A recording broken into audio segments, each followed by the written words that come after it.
మనం ఈ మధ్య కాలంలో చూస్తున్నాం గవర్నమెంట్, సెంట్రల్ గవర్నమెంట్, స్టేట్ గవర్నమెంట్లు కూడా ప్రతి ఫోన్ కాల్స్‌లోనూ మనకి సైబర్ క్రైమ్ గురించి ఒక అవేర్‌నెస్ ఇస్తున్నారు. ఒక 3 డిఫరెంట్ టాపిక్స్ నేను చెప్తాను. 3 డిఫరెంట్ టాపిక్స్ ఈ 2, 3 డేస్‌లో జరిగిన సైబర్ క్రైమ్‌కి సంబంధించి. సో, మీ పేరు మీద ఒక అకౌంట్ ఓపెన్ చేయాలి. మా లీగల్ ఒపీనియన్ మీరు ఏదైతే ఇచ్చారో అంతా పర్ఫెక్ట్‌గా ఉంది. సో, కాబట్టి తీరా రేపు మార్నింగ్ కల్లా మీకు అకౌంట్ ఓపెన్ అయిపోయి ఇన్ఫర్మేషన్ వస్తదండి అన్నారు. నైట్ 7 కల్లా ఏంటి ఏమి డెలివరీ అవ్వలేదు, ఇక్కడేమో ఏమి చూపించట్లేదు అనుకున్న టైంకి ఒక ఫోన్ వచ్చింది. ఆయనకి సంబంధించిన 5 అకౌంట్స్‌లో నుంచి ఒక చదువుకున్న అబ్బాయి, అన్నీ తెలిసిన అబ్బాయి ఇమ్మీడియేట్ 4 అవర్స్ తర్వాత ఆ అబ్బాయి ఇంట్లో నుంచి బయటకు వచ్చి ప్రజలని కాపాడాల్సిన పరిస్థితుల్లో ఫస్ట్ దాంట్లో ఉన్న బెస్ట్ 5లో ఇదొకటి ఉంటుందని నా ఉద్దేశం. న్యాయవేదికకు స్వాగతం.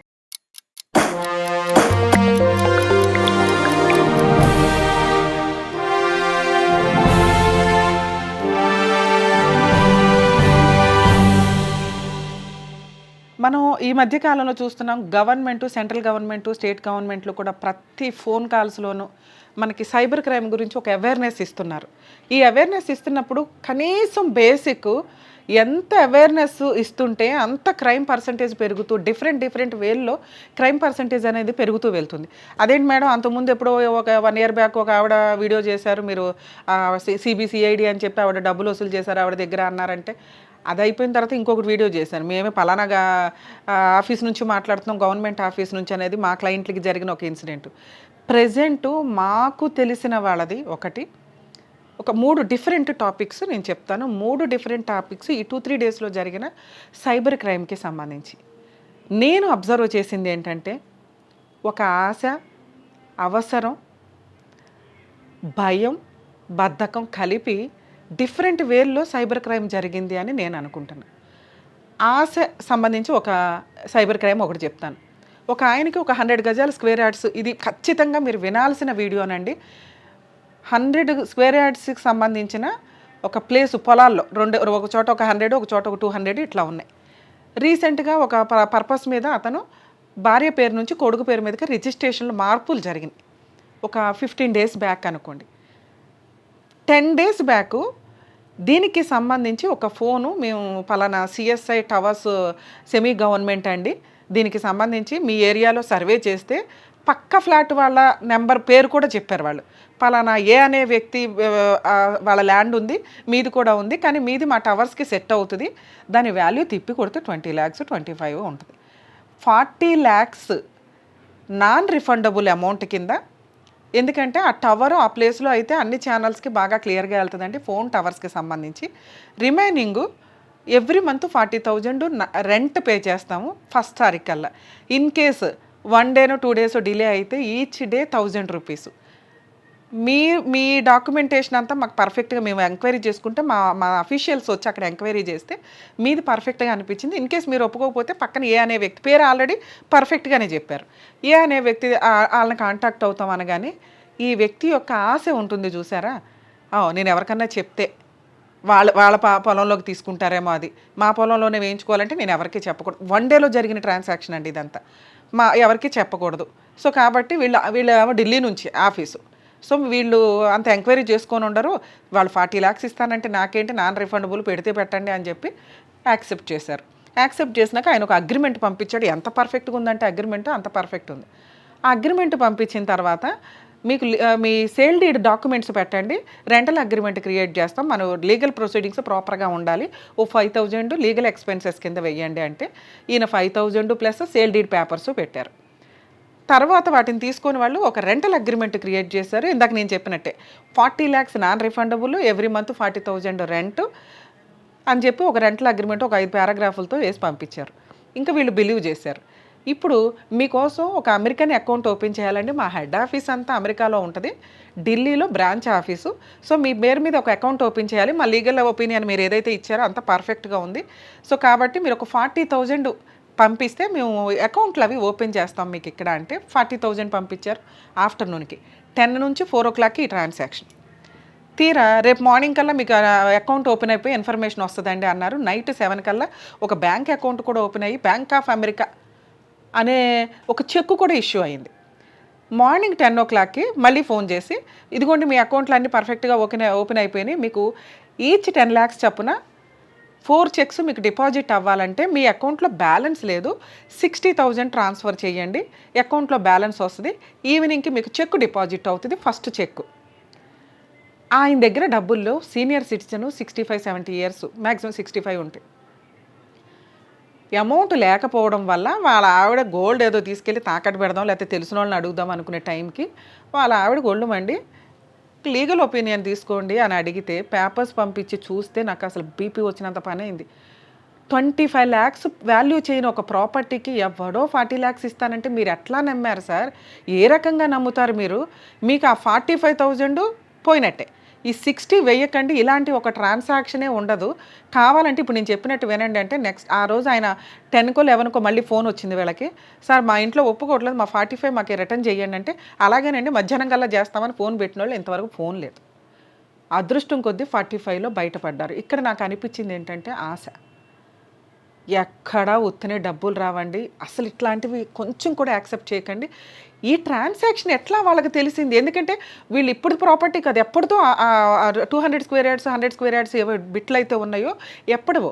నేను అబ్జర్వ్ చేసింది ఏంటంటే వాళ్ళు 20 days బ్యాక్, ఈ ట్రాన్సాక్షన్కి ముందు 20 days బ్యాక్ పేర్లు మార్చిన రిజిస్ట్రేషన్ ఆఫీస్ ఇన్ఫర్మేషను వాళ్ళకి తెలిసిందేమో. ఎలా తెలిసింది అనేది డౌట్. మనం ఏం కేసులు వేయలేదు కాబట్టి అక్కడితో ఆగిపోయింది. రెండోది స్విగ్గీలో అండి నిన్న జరిగిన ట్రాన్సాక్షను కేఎఫ్సీకి, ఈ అమీర్పేట కేఎఫ్సీలో ఇది వాళ్ళు నోట్ చేసుకున్నా పర్వాలేదు, ఎందుకంటే కేసు మా దగ్గర ఉంది కాబట్టి. కేఎఫ్సీలో ఆర్డర్ చేశారు నిన్న ఆఫ్టర్నూన్ మధ్యాహ్నం. కేఎఫ్సీలో ఒక 5-6 ఫుడ్స్ ఆర్డర్ చేస్తే అక్కడ నుంచి ఎటువంటి ఇన్ఫర్మేషన్ రాలా. 1.5 hour అయిపోయింది. దాంట్లో ట్రాన్సాక్షన్ ఇదంతా వస్తుంది కదా, అవి కూడా ఏమీ రాలా. ఏంటి ఏమి డెలివరీ అవ్వలేదు, ఇక్కడేమో ఏమి చూపించట్లేదు అనుకున్న టైంకి ఒక ఫోన్ వచ్చింది. మీ కేఎఫ్సీ ఆర్డర్ క్యాన్సిల్ అయ్యిందండి, ఏజెంట్లు ఎవరు లేకపోవడం వల్ల, మీ అమౌంట్ మీకు రిటర్న్ చేసేస్తాము, పలానా దానికి మీరు ఒక లింక్ నొక్కి ఒక 1 రూపీ వేస్తే మీ అమౌంట్ ఏదైతే ఉందో 900 చేంజ్ మీకు రిటర్న్ చేసేస్తాం అనగానే ఈయన ఏదో హడావుడిలో బద్ధకమో చూసుకోలేదో ఏమో నొక్కి 1 రూపీ ట్రాన్స్ఫర్ చేశారు. ఆయనకి సంబంధించిన 5 accountsలో నుంచి 1,70,000 డిడక్ట్ అయిపోయింది. ఆ ఇన్ఫర్మేషన్ కూడా బ్యాంక్ నుంచి వీళ్ళకి రాలేదు. యాక్చువల్గా మనకి అమౌంట్ డిడక్ట్ అయితే వస్తుంది కదా. సరే వీళ్ళేంటి అమౌంట్ వేయలేదు, నెక్స్ట్ ఇంకో ఏదో పని మీద ఆయనకి ఈవినింగ్ ఎప్పుడో ఒక అకౌంట్ నుంచి కూతురికి అమౌంట్ పంపిద్దామని ట్రాన్స్ఫర్ చేస్తే వెళ్ళాలి, ఇంకో అకౌంట్ ఫోన్పే గూగుల్ పే ఇవన్నీ చూసుకుంటుంటే ఏట్లోనూ బ్యాలెన్స్ లేదు. బ్యాలెన్స్ ఎంక్వైరీ చేస్తే నిల్లు బ్యాలెన్స్. మనకి ఇప్పుడు 3 days కంటిన్యూస్ హాలిడేస్ వచ్చినాయి, 14, 15, 16, 13, 14 ఇవన్నీ హాలిడేస్ వచ్చినాయి కదా. దానివల్ల పోలీస్ స్టేషన్లో కంప్లైంట్ ఇస్తే సైబర్ క్రైమ్ కింద రిజిస్టర్ చేసుకున్నారు. ఒక్క పాన్ కార్డు లింకప్ తోటి, ఆధార్ లింకప్ తోటి మనకి బ్యాంక్ అకౌంట్లు ఉంటాయి. సెకండ్స్లో మొత్తం 5 బ్యాంకుల్లోంచి అమౌంట్ డ్రా చేశారు అంటే ఆ కేఎఫ్సీ వాళ్ళ దగ్గరికి వెళ్ళి అడిగితే వాళ్ళేమో మేము ఆల్రెడీ డెలివరీ చేసామండి, ఇదిగోండి ట్రాన్సాక్షన్, ఏజెంట్ ఎవరో మాకు తెలీదు, కింద ఉంటారు వాళ్ళతో టైఅప్ పెట్టుకోండి, వాళ్ళతో చూసుకోండి అని. వాళ్ళని అడిగితే సార్ ఇది పోలీస్ స్టేషన్ ద్వారా వస్తేనే మేము సీసీ కెమెరాలు చూపిస్తాం, లేకపోతే చూపించం. పోలీస్ స్టేషన్ వాళ్ళు కేసు రిజిస్టర్ చేసుకున్నారు, సైబర్ క్రైమ్లో కంప్లైంట్ ఇవ్వండి అన్నారు, ఆ కంప్లైంట్ నడుస్తుంది. ఇక్కడ నాకు వచ్చిన డౌట్స్ ఏంటంటే, ఒక బ్యాంక్ ఏదైతే మనం హ్యాక్ జరిగిందని అనుకుందాం, లోకల్ బ్యాంక్ అయితే మొత్తం 5 బ్యాంకుల నుంచి వెళ్ళిపోయి అక్కడ ఉన్నప్పుడు ఆ బ్యాంకు వాళ్ళది ఈ ట్రాన్సాక్షన్ ఆపండి అనే రైట్స్ మనకు ఉన్నాయా లేదా? ఇది కొంచెం ఆలోచించాల్సిన పరిస్థితి వచ్చింది. 2, ఒకవేళ వేరే కంట్రీలో ఉండే ట్రాన్సాక్షన్ అవుతుంటే వేరే కంట్రీకి అమౌంట్ వెళ్తున్నప్పుడు బ్యాంక్ వాళ్ళు మనకి ఇంటిమేషన్ కన్ఫర్మేషన్ ఇవ్వాలి. ఆ మెసేజ్లు తగ్గిపోయినాయి ఈ మధ్య.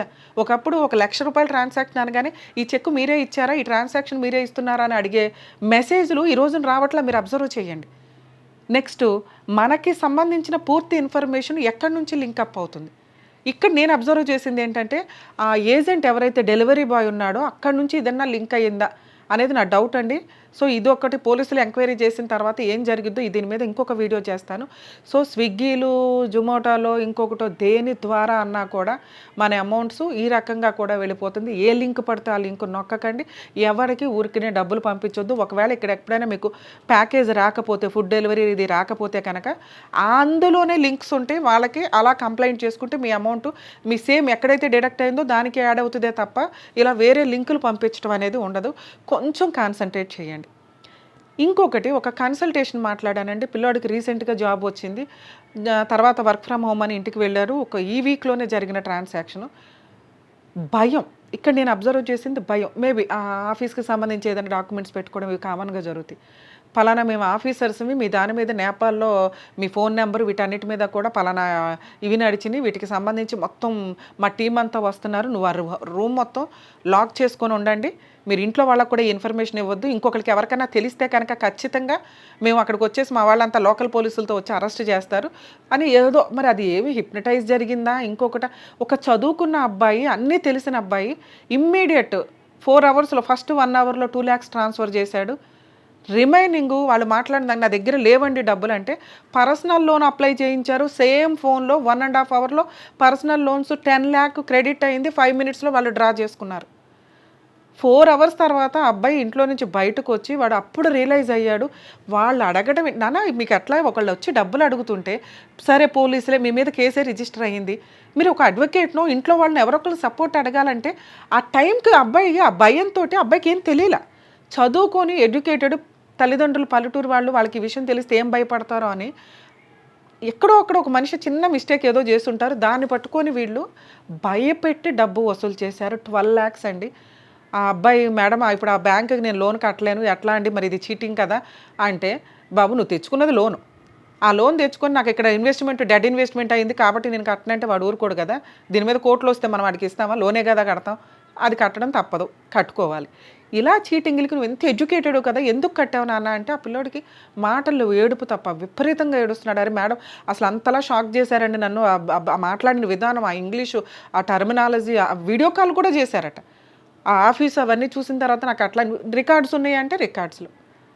సో ఇక్కడ మాట్లాడాల్సిన ఇంకొక టాపిక్, లోన్స్, పర్సనల్ లోన్స్ ఇస్తున్నారు కదా అని అప్పనంగా అవసరం లేకుండా తీసుకోవద్దు. మీకు ఫోన్లోనే వచ్చే లోన్ యొక్క ఇంట్రెస్ట్ రేటు చాలా దారుణంగా ఉంటుంది. మీరు ఇన్ టైం కట్టలేకపోతే, ఎందుకంటే లాక్డౌన్ టైంలో మేము చాలామందిని చూసామండి, తినడానికి లేకో, శాలరీస్ లేకో, జాబ్స్ లేకో వచ్చిన 3 లక్షలని 2 లక్షలని ఎంత వస్తే అంత యాప్ల ద్వారా వచ్చిన లోన్స్ని తీసేసుకుంటూ వచ్చారు. అలా తీసుకోవడం వల్ల వడ్డీలకి, చక్రవడ్డీలకి అసలు దానికి లిమిటే ఉండదు. అది కట్టలేక సూసైడ్ చేసుకున్న వాళ్ళు చాలామంది ఉన్నారు. మీకు తెలుసా, లాక్డౌన్లో కరోనా వల్ల పోయిన పర్సంటేజ్ కంటే కూడా ఈ పర్సంటేజ్ కూడా ఉంది, దాన్ని కౌంట్ చేసుకోవాల్సిన పరిస్థితి. సో ఇట్లా సైబర్ క్రైములు కంప్లైంట్లు ఇచ్చుకుంటూ వెళ్తే మనకేమీ అమౌంట్ రిటర్న్ రాదు. కానీ అలా ఎక్కువ కంప్లైంట్లు వెళ్ళడం వల్ల ఈరోజు సెంట్రల్ గవర్నమెంట్, స్టేట్ గవర్నమెంట్ ఒక పాయింట్ ట్రేస్ అవుట్ చేసి జనాలకి అవేర్నెస్ కింద అన్ని ఎయిర్టెల్ కానీ ఏదన్నా మన ఫోన్కి సంబంధించిన నెట్వర్క్స్ అందరికీ కూడా ఇన్ఫర్మేషన్ ఇచ్చారు. ఒక అవేర్నెస్ లోగో అయితే మనకు వస్తుంది, అవేర్నెస్ వాయిస్ అనేది. కానీ మనం ఈ రోజున ఏఐ అనో ఇంకొకటనో టెక్నాలజీకి అడిక్ట్ అయిపోతున్న సందర్భంలో అన్ని ఫోన్లోనే నడుస్తున్నప్పుడు ఇవి ఎవరు కంట్రోల్ చేయాలి, ఎలా కంట్రోల్ చేయాలి అనే పాయింట్ మీద సరే ప్రజలు అవేర్నెస్లో ఉండాలి, ప్రజలు జాగ్రత్త పడాలి, ఓకే. ఇప్పుడు ఇట్లాంటి వీడియోలు విన్న తర్వాత వాళ్ళకి ఒక క్లారిటీ వస్తుంది, బాబోయ్ ఏ యాప్లు నొక్కకూడదు, ఏ పడితే అవి లింకులు ఓకే చేయకూడదు, మనం ఎవరికి ఇన్ఫర్మేషన్ ఇవ్వకూడదు అనేది కొంచెం జాగ్రత్త పడతాం. ఎంత జాగ్రత్త పడినా ఇన్ని రకాల వేలో ఒక వ్యక్తిని సైబర్ క్రైమ్ ద్వారా చీట్ చేస్తున్నప్పుడు ఎంత కాన్సన్ట్రేషన్లో తెలివిగా ఉన్న వ్యక్తి అయినా కానీ ఇది ఎక్కడొక్కడ చీటింగ్ అవ్వడానికి అవకాశం ఉంది. పైగా ఇవన్నీ కూడా చిన్న చిన్న వ్యక్తులే. నిజంగా నేను ఇంతవరకు ఏ పొలిటికల్ లీడర్నో, బాగా ఎడ్యుకేటెడ్ లీగల్ డిపార్ట్మెంట్లో ఉన్న వ్యక్తుల మీద ఇట్లాంటివి జరగడం నేను చూడలే. మేబీ అది కోట్లలోనో లక్షల్లోనో వాళ్ళ అకౌంట్లలో కూడా ఉంటాయిగా. అవి చేస్తే గవర్నమెంట్ మొత్తం కదులుతుంది. అలాగే మొత్తం ఈ వెనకాల ఎవరున్నారు ఈ సైబర్ క్రైమ్లకి సంబంధించిన వ్యక్తుల్ని జుట్టు పట్టుకొని లాక్కొని వస్తారు. కానీ వాళ్ళ తెలివితేటలు, క్రిమినల్స్ యొక్క తెలివితేటలు ఎట్లా ఉన్నాయంటే పిచ్చుకలను పట్టుకుంటున్నారు. ఇవి వేణుగు కుంభస్థలం కొట్టడం కంటే ఎక్కువ అవుతుంది. సో, ఈ చిన్న చిన్న వ్యక్తుల దగ్గర నుంచి వాళ్ళు వసూలు చేసుకునేది ఎలా ఉందంటే, సగం మంది భయంతో పోలీస్ స్టేషన్‌కెళ్ళట్లా, సగం మంది 50,000 కదా, రూ. 1,00,000 కదా, మళ్ళీ పోలీస్ స్టేషన్‌కి ఎవడెళ్తామని వాళ్ళు కంప్లెయింట్లు ఇవ్వట్లేదు. కొంచెం ఒకవేళ 10,00,000, 20,00,000, 2,00,000 అన్నవాళ్ళు కంప్లెయింట్ దాకా ఎళ్ళటం వల్ల గవర్నమెంట్‌కి ఒక అవేర్‌నెస్ తప్ప దాన్ని కంట్రోల్ చేస్తున్న సిస్టమ్ ఏంటి అనేది కొంచెం ప్రతి స్టేట్ గవర్నమెంట్ కూడా ఆళ్ళ ప్రజలకి ఒక అవేర్‌నెస్ ప్రోగ్రామ్ ద్వారా తెలియచేయాలని నా రిక్వెస్ట్ అండి ఈ వీడియో ద్వారా. ఎందుకంటే ప్రజలు ఎంత అవేర్‌నెస్‌గా ఉన్నా కూడా government responsibility, law and order responsibility ఇలాంటి వ్యక్తుల్ని కంట్రోల్ చేయడానికి మీరు అన్ని పథకాలు ఇస్తున్నారుగా. రోడ్లేస్తున్నారు, ఫుడ్ పెడుతున్నారు, వైద్యం ఇస్తున్నారు, ఉచిత విద్య ఇస్తున్నారు, ఏవో ఒకటి చెప్తున్నారు కదా. అందులో దయచేసి ఇది కూడా యాడ్ చేయండి. సైబర్ క్రైమ్ నుంచి మిమ్మల్ని ప్రొటెక్ట్ చేయడానికి మేము ఈ పద్ధతులు అవలంబిస్తున్నాం. ఎవరైనా మీకు ఇట్లాంటి కాల్ వచ్చి మీకు డౌట్ వస్తే వెంటనే మాకు లింక్ అప్ చేయండి. మేము చూసుకుంటాం వాళ్ళని. అది ఒరిజినల్ కాల్ అయితే మీకు ఫార్వర్డ్ అవుతది. ఎందుకంటే 90% ఇలాంటి ఒక ఫేక్ కాల్ ఉన్నప్పుడు ఖచ్చితంగా ఆ వ్యక్తికి అర్థమవుతది. మేమున్నాం మీ ఎనకాల అంటే ఇట్లాంటి ఫేక్ కాల్‌ని కంట్రోల్ చేయడానికి ఉంటది. ఓకే. అయిపోయింది క్రైమ్. కనీసం ఇమ్మీడియేట్ కంప్లెయింట్ ఇస్తే ఎంతవరకు మీరు బ్యాంకుల దగ్గర హోల్డ్ చేయగలుగుతారు? వాళ్ళకి ఓ బ్యాంక్ ఉంటదిగా. ఇక్కడ నుంచి ఏవో ఎగురుకుంటూ డబ్బులు వెళ్ళిపోవట్ల బ్యాంకులోకి వెళ్తున్నాయి. ఆ బ్యాంకులు ఎక్కడున్నాయి? వాటిని ఎట్లా కంట్రోల్ చేయాలి? ఒకవేళ వేరే కంట్రీలో ఉంటే ఇక్కడ బ్యాంకులు తీసుకోవాల్సిన రెస్పాన్సిబిలిటీ ఏంటి? ఇమ్మీడియేట్ క్లయింట్‌కి ఇన్ఫర్మేషన్ ఇవ్వాలిగా. ఓ 5 మినిట్స్ డిలే అయితే ఏముంది? అమౌంట్ ట్రాన్సాక్షన్ చేయడానికి. అలాగే లోకల్‌కి సంబంధించి బ్యాంకులేంటే ఏ బ్యాంకుకి వెళ్ళినా ఆ బ్యాంకు మీద యాక్షన్ తీసుకోవడానికి ఇక్కడ నుంచి వచ్చినాయి. ఇలాంటివి ఏమన్నా వస్తే కనుక ఇక నుంచి తీయకండి. ఇలా గవర్నమెంట్ తలుసుకుంటే ఏమైనా చేయొచ్చండి. ఎందుకంటే సైబర్ క్రైమ్‌లకి సంబంధించి మన దగ్గర కొంచెం టెక్నాలజీ తక్కువే ఉన్నప్పటికీ కూడా అంతకంటే అంటే ఎవరైతే హ్యాక్ చేసే వ్యక్తులు ఉన్నారో అంతకంటే గొప్ప వ్యక్తులు కూడా ఎడ్యుకేషన్ సిస్టమ్‌లో ఉన్నారు. ఎథికల్ హ్యాకింగ్ నేర్చుకుంటున్న వాళ్ళు గానీ, వీళ్ళు గానీ వీటికి సంబంధించి ఇంకొంచెం ట్రైన్డ్ పర్సన్స్‌ని పెట్టి ప్రజలని కాపాడాల్సిన పరిస్థితుల్లో ఫస్ట్ దాంట్లో ఉన్న బెస్ట్ 5లో ఇదొకటి ఉంటుందని నా ఉద్దేశం. సో, ప్రజల్ని సైబర్ క్రైమ్ నుంచి ప్రొటెక్ట్ చేయడానికి ప్రతి స్టేట్‌కి సంబంధించిన రాజకీయ పార్టీలు, అధికారంలో ఉన్న పార్టీలు ఒక కొత్త డెసిషన్ తీసుకుంటే బావుంటుందనేది నా ఉద్దేశం. తీసుకోవాలని కోరుకుంటున్నాను. Thank you.